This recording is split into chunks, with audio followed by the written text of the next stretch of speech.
E você Coloca sabe o que isso a em gente pode oração. falar hoje? Sabe o que a gente pode falar hoje? Que vocês vão se assustar? A gente sabe quais eram as faces desses querubins que estavam na arca. A gente sabe? Se a gente Cara, comparar isso é coisas tremendo. espirituais com coisas espirituais, a gente sabe o porquê que eram dois. Deus poderia colocar 4 querubins ali na arca. Eu sei que no templo de Salomão tinha mais 2 sobre carros. Mas e aí, qual que era a face de qual? Porque no templo de Salomão, aquilo representa o milênio. Então, quando você começa a ver a história contada pelos querubins, levando em conta todas as festas, você entende coisas que estão ocultas. É lindo demais, isso daí é lindo demais. Não é à toa que Paulo falou, ressuscitou com Cristo? A prova da sua vida de ressurreição é pensar nas coisas que são do alto. A palavra de Deus, ela dá detalhes sobre isso. Só que aí, cara, você tem que ver o seguinte, quando você estuda Ezequiel, você entende que dentro do templo de Ezequiel, existe querubins com 2 faces. Tá vendo? Não são 4, são 2. E sobre a arca, Deus mandou fazer querubins que tivessem as suas faces olhando para o propiciatório. E ali, aqueles querubins, dá a entender que ele só tem uma face.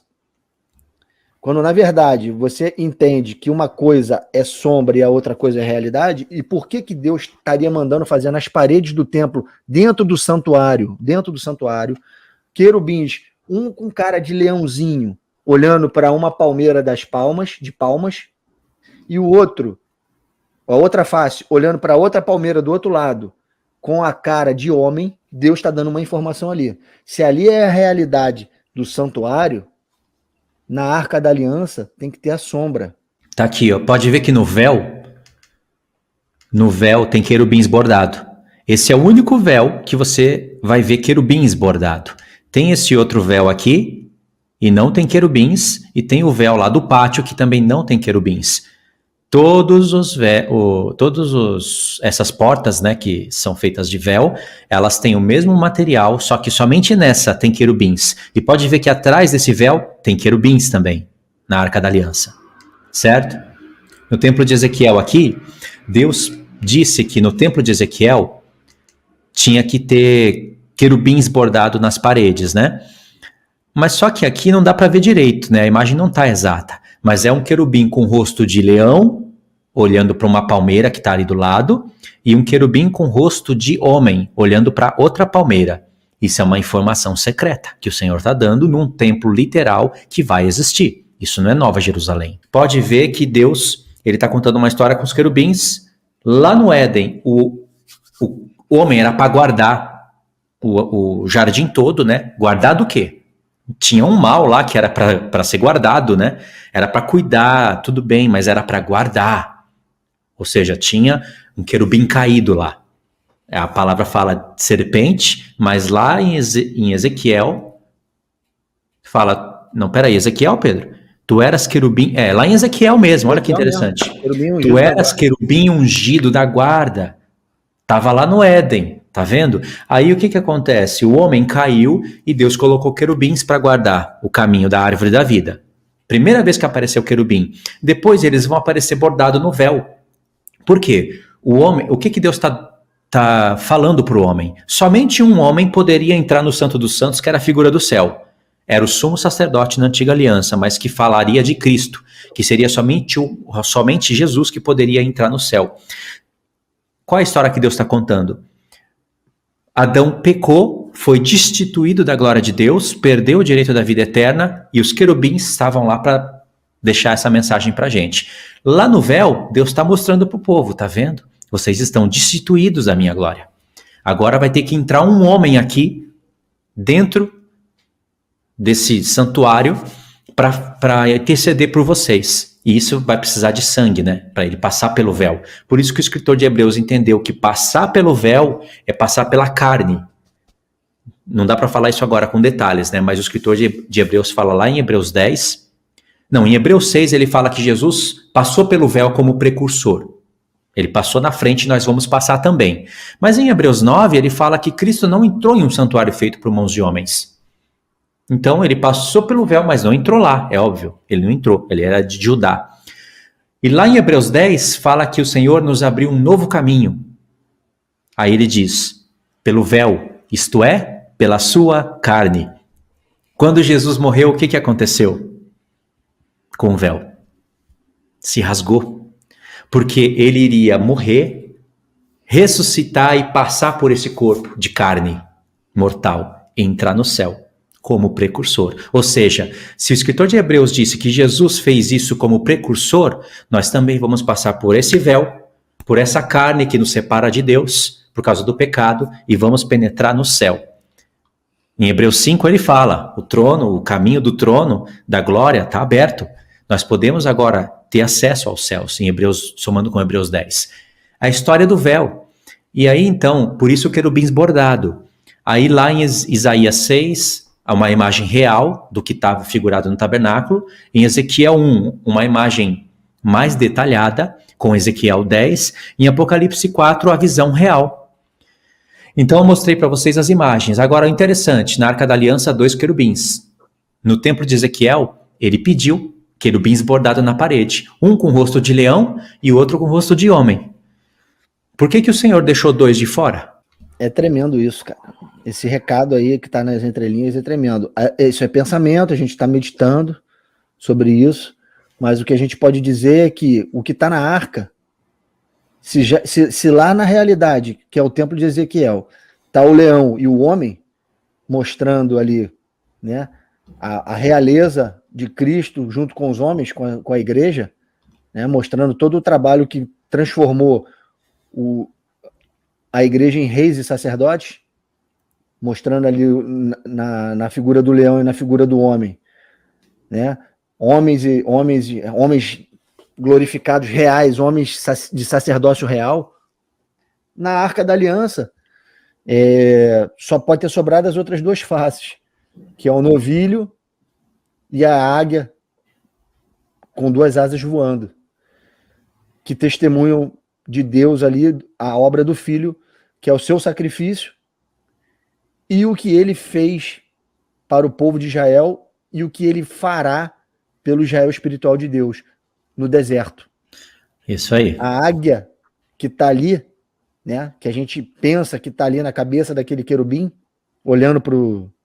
que tudo bem que eles tenham só uma cabeça, mas você pode ter certeza, se eles têm uma cabeça, uma face cada um tem uma face de águia e o outro tem a face do cordeiro. Não tem como ser diferente disso, irmãos.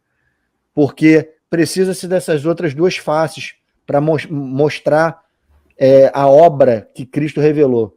Se 2 estão lá dentro do milênio e não precisa mais do novilho e não precisa mais da águia, é porque isso já foi cumprido em Cristo na igreja. Não vai precisar mais que Cristo sacrifique para remir a igreja. E não vai precisar de águia para levar para deserto, para prover a Deus a fuga da serpente ou do diabo, porque o diabo vai estar preso no milênio. Então, aquelas 2 faces que estão dentro do templo de Ezequiel mostram um reino de sacerdotes cumprido no sacrifício de Cristo e na função dele de guardar a igreja do período de tribulação. Então, aquelas 2 faces da águia, e aquela face da águia e aquela face do novilho não precisa mais no templo de Ezequiel, porque ali está falando, ali a igreja está ali para testemunhar disso, a obra de Cristo. Mas dentro da Arca da Aliança, precisava desse testemunho, e estava sendo dado ali as asas da grande águia, a águia, o rosto do querubim é como se fosse de águia voando, mostrando o que Deus fez no deserto, no Êxodo, com o povo de Israel, que fugiu do faraó com as 2 asas da grande águia, e o que vai fazer, como está em Apocalipse 12, quando vier o período da tribulação, que ele vai dar o escape com as 2 asas da grande águia novamente para o povo no deserto.